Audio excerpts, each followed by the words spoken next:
So we are continuing to get headlines out of the White House from President Trump talking about reciprocal tariffs. He has ordered his administration to consider imposing reciprocal tariffs on numerous trading partners to rebalance trade relations.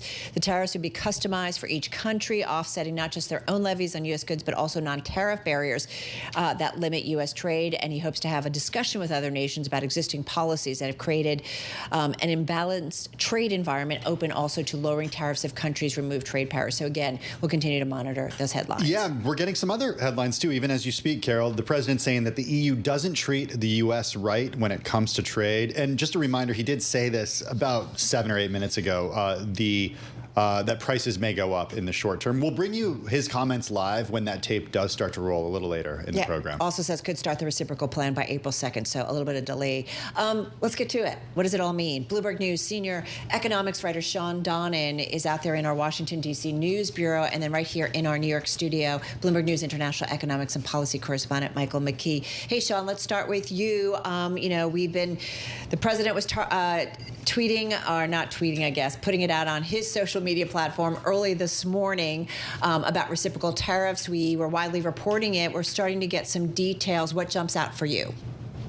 Well, look, when he got up this morning, he put out on Truth Social that this was the big one, and he's kind of delivered, in a way, the broadest set of tariffs that he has so far. But the key point here is that we don't yet know, and he said, actually, he doesn't know yet what the numbers will be. There's going to be a process to study what these tariffs should be on individual countries. They are going to be targeting the countries with whom the U.S. has the biggest trade deficits. That's going to be the EU. That's going to be also countries like Vietnam and South Korea. Japan is going to be in the mix as well. And they're going to go country by country and take a look at essentially the barriers that U.S. goods face when they head into those economies. Now, the big headline point and the kind of broadening out of the tariff wars that we've seen today is Trump target how other countries tax or levy taxes, and that is particularly focused on value-added taxes or VAT, and that's big in the EU. There's more than 160 countries in the world that use a VAT. The U.S., of course, does not.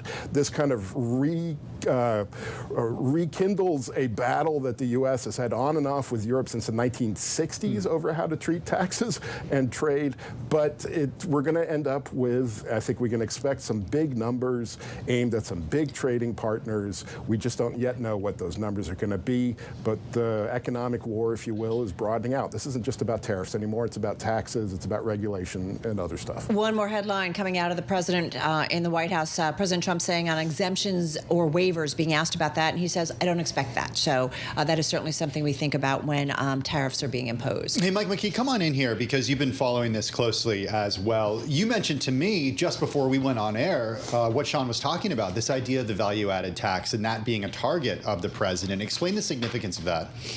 Well, the countries, particularly in Europe, as Shawn said, impose a value-added tax, which taxes the value added in each step of manufacturing, and also the value added by retailers. And so, if you've spent any time in Europe, you bought anything, you know, you pay the VAT tax on top of that, and if you're from out of the country, you can get it refunded when you go to Heathrow. But been there, done that.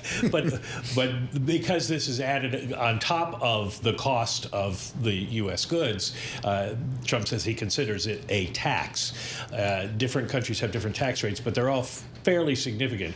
And meaning we could reciprocate what the VAT is in other countries in tariffs of our own on those countries that impose the VATs. But it's hard to know exactly what reciprocate means in this case because we're not doing one for one because it's not just tariff levels. It's also going to be the VAT. It's going to be subsidies that maybe governments give to companies there, regulations, ESG kind of stuff, and exchange rates, they say, the White House says. So that's why Howard Lutnick has to go back and try to figure out what the appropriate number for each country is. And as Shawn said, this is a big one because there's a lot that's going into this now, and it's, in theory, could add a lot to the cost of trade. And as you mentioned, Carol, with the headline, and Yeah. this doesn't include cars. This doesn't include pharma. There's a lot of things yet to be tariffed.